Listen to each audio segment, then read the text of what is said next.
Hello everyone, this is Ray Space in Realism Overhaul Sandbox in Kerbal Space Program 1.12, once again with the external tank ship that I introduced in a previous video. This is a crewed vessel where the crew will eventually also use the oxygen tanks in the external tanks, while the hydrogen tanks become the fuel tanks for nuclear engines, nuclear thermal propulsion engines. In this case, I relaunched it. I did it during a live stream, and I have the nuclear engines, fitted. But we do need to remove the RS-25s, the Space Shuttle main engines, so that they aren't burdening us. After all, that's an extra, 18 tons at least, 21 tons actually, of dry mass that we don't need to carry. We're 288 tons right now, and a lot of that is food, water, oxygen, and 50,000 liters of avgas simulating extra stuff that the crew would want. That's about 33.3 tons, so that's a lot of spare. As far as our supplies are concerned, it's 5 years of supplies for 4. So it is, I mean, hopefully we would have more than 4 really, but for now we have 4. And my question now is, well, what kind of delta V can we get with our hydrogen tanks, given the nuclear thermal propulsion system? So we have to refuel this and also remove the engines. Now, I already tried a mission to remove the engines in the live stream, and that didn't work so well. I sent a shuttle up to retrieve them. I will send a shuttle up again, but it turned out to be a little bit complicated, so we'll see how it goes. So what happened during the live stream was I sent a Kerbal out to try to grab the engines, but the Kerbal couldn't move the engines very far because they're heavy, and the Kerbal's nitrogen was depleting very quickly because the Realism Overhaul converts the EVA propellant to nitrogen, and so that was annoying. And there were other issues. So I've decided to, instead of trying to get the engines all the way from the ship into the shuttle bay, I have this contraption here that will float out close to the ship and allow the Kerbals to place the engines on this, and then this will dock to the shuttle bay instead of going back and forth 6 times. As you can see, it's tough to actually fit the RS-25s in here, and that's a bit of a pickle because this is probably not the best balanced thing inside the bay. But if we take a look at the engines, you know, they're that big. So actually I can't put 2 side to side in here unless I want to clip the bottom of the bay. So they're pretty tight right now. Maybe if I clip the bottom of the it still I think would clip the doors if I put them any other way. So that's why we have this rig here, and it'll go out, they'll put it on. And what we have in front is my pod for pod bays. This was meant for a 2001 sort of situation. So this is like one of the 2001 The Space Odyssey pods. And it's got hydrazine for fuel, it's got nitrogen, food, oxygen, water. So a Kerbal sits in there, and its claws up front there act as a claw. So it can just claw onto things. We'll see if that's stable with this huge thing behind it. I don't know, but you know, claws work that way, so in theory, it would be fine. So that is the setup, and we don't want the side door. That's because I was trying to get Kerbals out and seeing if they could EVA out. Turns out this version of the shuttle with the Giulio Dondi shuttle, the Kerbals can't EVA from this one. Maybe it's just Columbia, but I think they need the docking port assembly in the back of the bay, which we obviously can't fit in this case. So anyway, the probability that the shuttle is going to come down safely is slim because of the cargo bay situation. You know, normally you want the cargo coming down to be in the back of the bay, and the down mass that is allowed for the shuttle is 12 tons. With 6 engines, we're trying to bring back 21 tons, not including the structure in the bay. Incidentally, we've got fuel tanks on it that are meant to resupply the ship as well if we can. They're also for the RCS on it. So both ways. Alright, so with that in mind, let's make sure we are sending an engineer or 2.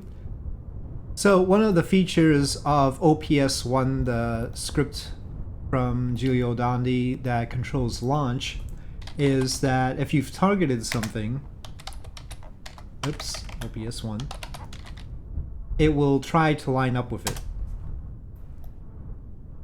So it's actually time warping to the right time for launch. And then it's gonna go.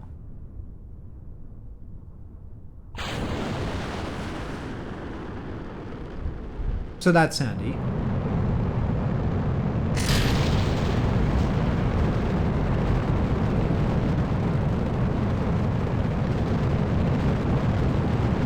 Alright, on we go.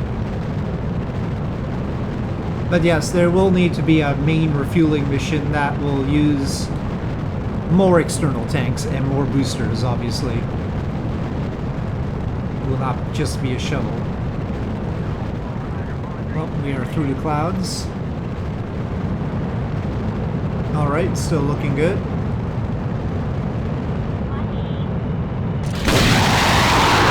Off go the boosters.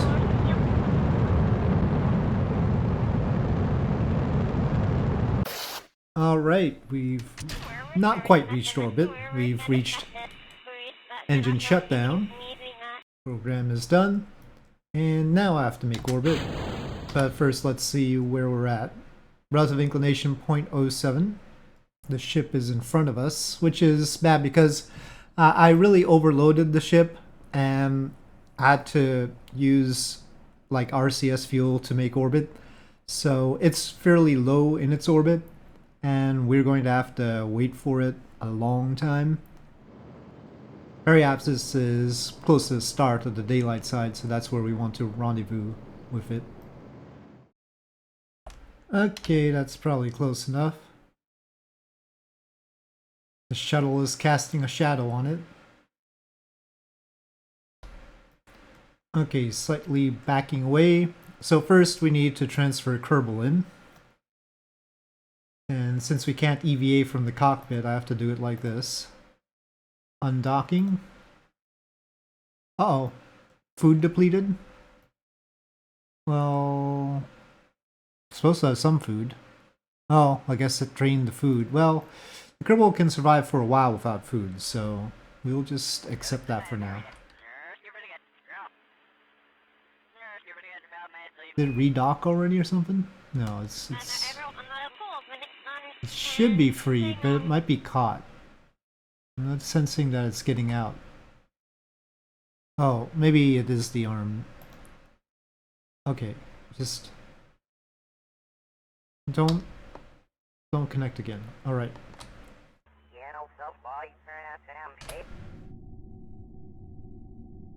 All right, now where did our big ship go? 2.8 kilometers, great. Well, while we are on our way, oh, we don't have the image of the Kerbal here. It doesn't have an IVA. But I want to see whether the Kerbal can EVA. Okay, but took all the water and oxygen, but that's fine. Okay, so the Kerbal can EVA. That's important. Okay, now I just have to claw somewhere.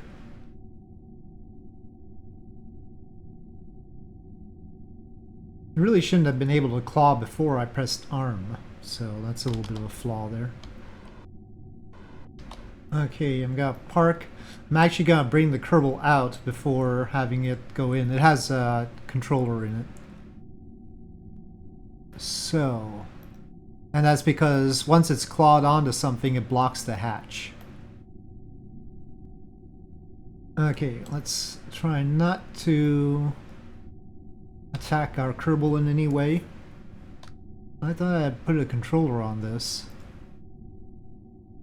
Electric charge. Oh, there's no electric charge. That's why. The Kerbal took all the electric charge. Can I extend the panels? Well, it'll be too dark anyway. That's the issue. Okay, Kerbal has a lot of electric charge. Okay, can you go back inside there? We'll just have to wait until daylight, maybe. Or, you know what, if the audience will let me, there's just a strange situation where the Kerbal took all the electric charge. I'm going to just cheat the electric charge for now. God knows what that is. It's just a odd situation.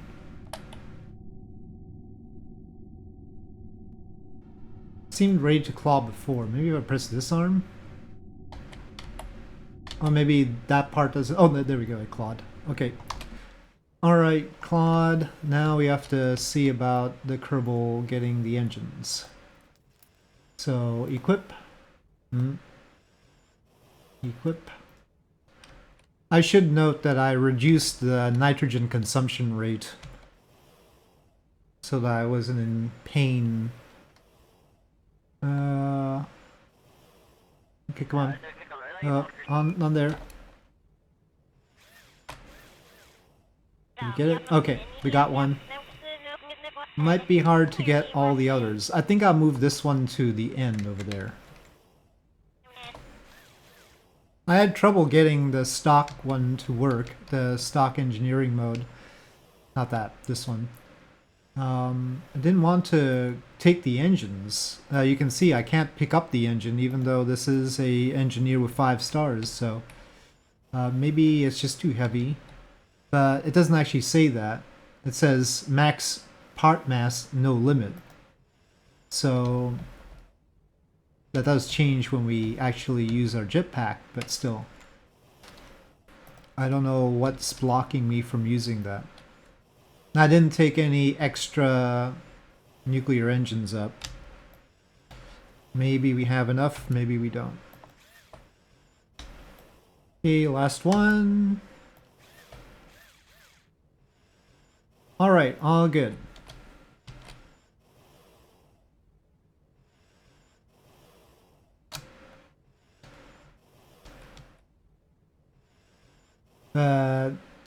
Probably can't get back in there with it clawing that.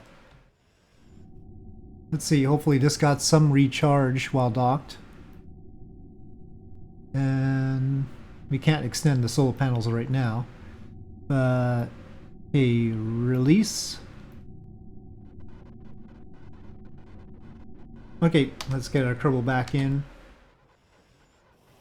Okay, this one doesn't need to do too much. Come on. Oh, that was it. I wanted to put one of the supplementary panels on. Shoot.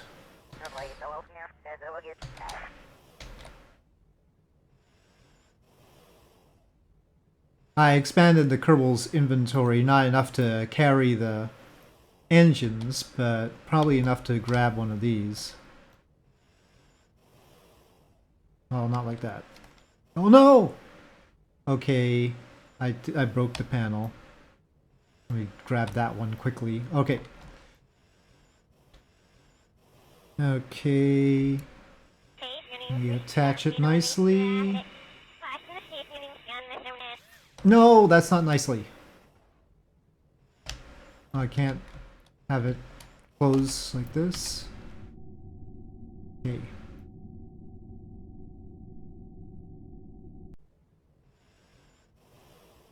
Oh no, it's totally buried in there. Okay, grab. Okay, we got it again. Now it's folded up, so hopefully it'll go on properly.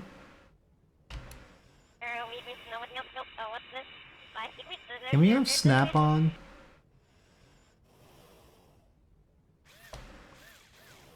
Well, whatever that is, that'll have to do.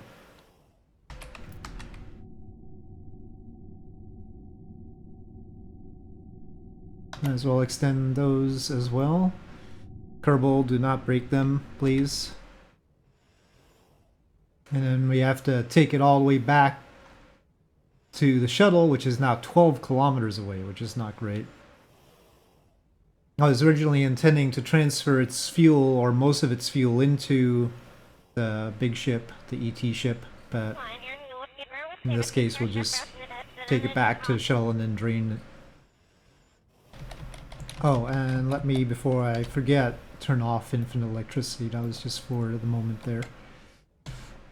Hopefully not necessary, even though we have limited electric charge.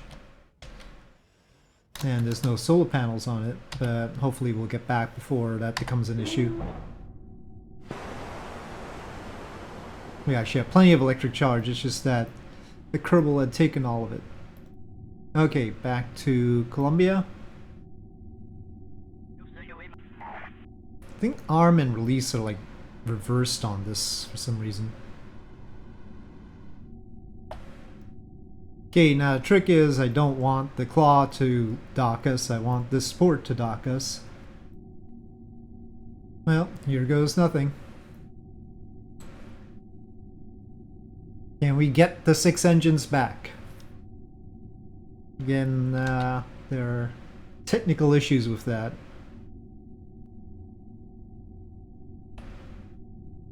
It is currently a 39-ton thing, but that's because we've got the extra fuel.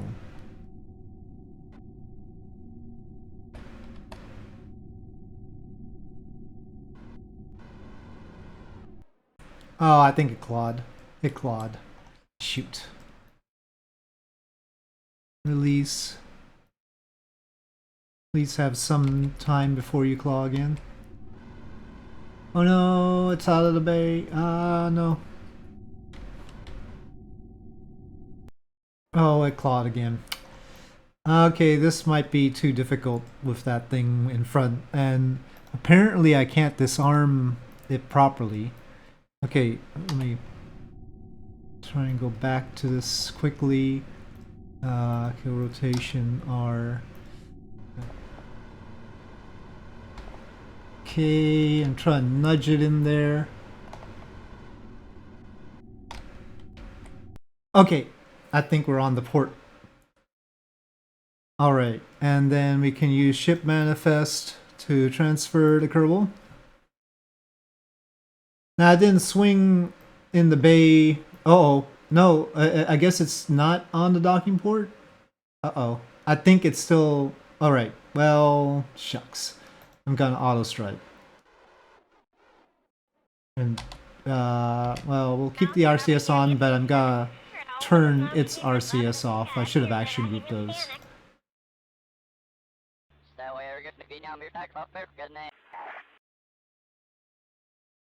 Oh, it's a lot more powerful RCS than I thought they were. I think there's a misconfiguration on that. I'll have to check. That one's clipped in. That's just great. I'm sure that'll explode. Okay. Is it fitting properly at least, even though it's not on the port properly? Oh, yeah, it looks like it. Let's see if there's any other menace. Alright, we have to line back up with... Oh, let me make sure we're controlling from the right direction. And then we have to line up with Cape Canaveral and then come back down. Oh, I didn't notice our periapsis was actually suborbital. Great. Well, we should overall boost to a higher orbit. Definitely on this side, but this is all gonna give quite a lot of problem for our re-entry script, but we have to watch out for the fuel. Well, I should be purging the fuel in our payload. But again, it's probable that because of balance this is gonna go badly. And the fact that it's just overloaded. Instead of 12 tons carrying 21 back down, even after we dump all this. And we are going to get OPS 3 deorbit. Working on this.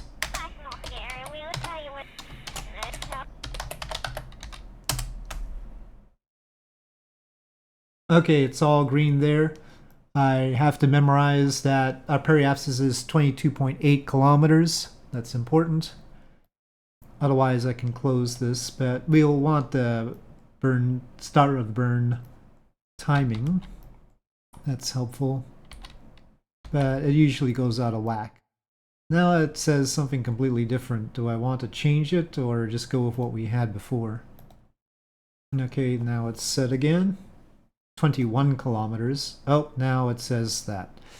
It's a bit fidgety. Okay, ignition. Okay, running OPS 3. Okay, that's okay. Auto flaps, auto brake. Let's see. We're nearly 100 tons coming down here. Well, it's certainly using a lot of... Well, no, it's not using a lot of pitch. It's deflecting the elevons quite a lot, but it's not actually using a lot of pitch. Okay, now it needs to do roll stuff. We'll see how steady it is. But really, it's only lower in the atmosphere that would have balance problems. Well, there's Baja California. Control is harsh. Control is harsh. Yeah, I think it's having trouble. I don't think it can bring the 6 engines back like this. This is not a normal way for it to act. Oh, shucks. Oh, it ran out of MMH and well, just the MMH. It's out of RCS propellant. Gosh, it went through that real quick, huh? But that was probably because it was holding a very difficult situation here.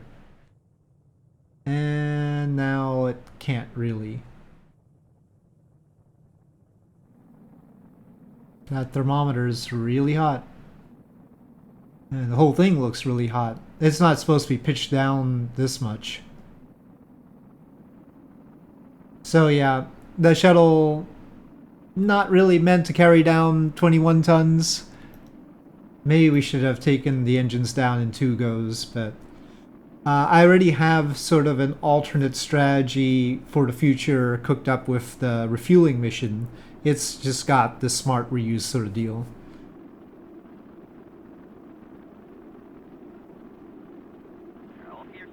This is getting too hot, probably. In any case, I don't think it can keep its balance once it hits 45 kilometers. It's actually trying a roll reversal here. It's just sheer speed allowing it to do anything right now. The speed is giving enough airflow over the aerodynamic surfaces. But at least the overheating indicator isn't topped off.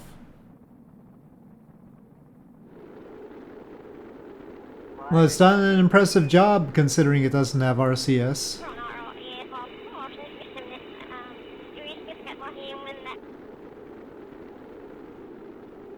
Well, it's trying, but we're getting to a pretty critical portion here. It's done a ridiculously good job so far. Cape's over there.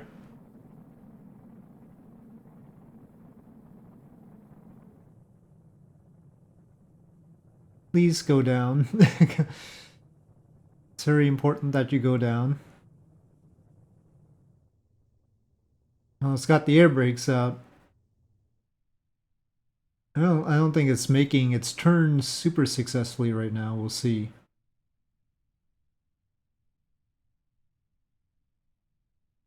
I think maybe it's overshot. And that's probably because it wasn't able to hold a 40-degree pitch much. You know, it tended to be at 20 degrees because it didn't have the RCS. Tried to bleed off as much of that as possible, but yeah, it's overshot. So, not quite, but it survived better than it had any right to.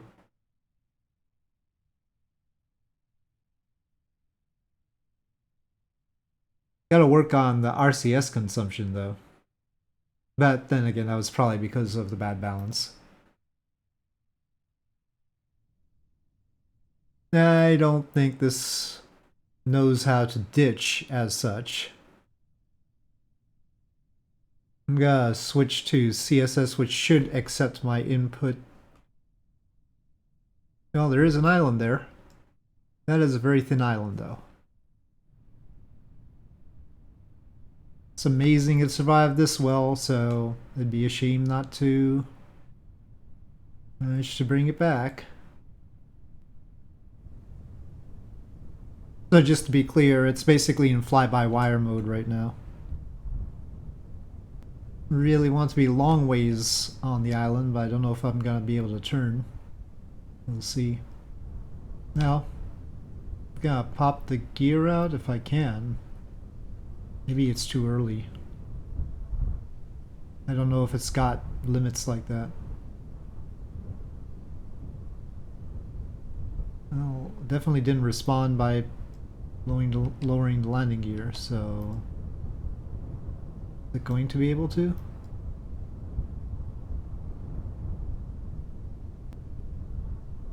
At some point, lower the landing gear? That's a shame. I'm gonna be needing that imminently. Gonna try one more time.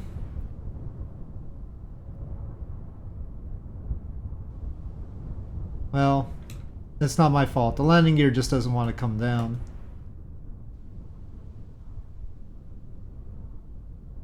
I'll try my best to do a belly landing.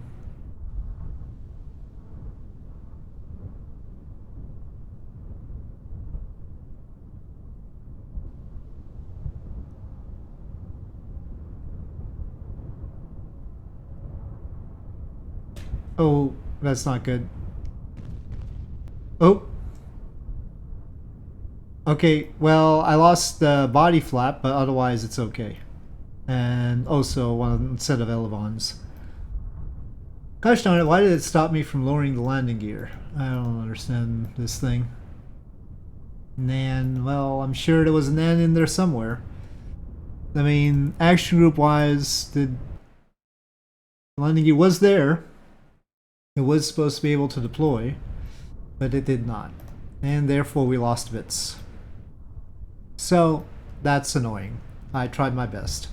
But, I guess on the bright side, oh well, here's toggle gear deployment. Nope, it still doesn't want to pop out. I don't know why. But anyway, we brought the 6 back. It's practically a miracle considering, like I said, all the problems involved with the way this is badly balanced and the fact that we ran out of the RCS. But they're here. There you go. This is not going to be the thumbnail because it's too much of a spoiler. Anyway, with that, thank you for watching. Hope you enjoyed this video. If you did, please do press like. If you have any comments or suggestions, please leave them in the comment section below. And I'll see you next time.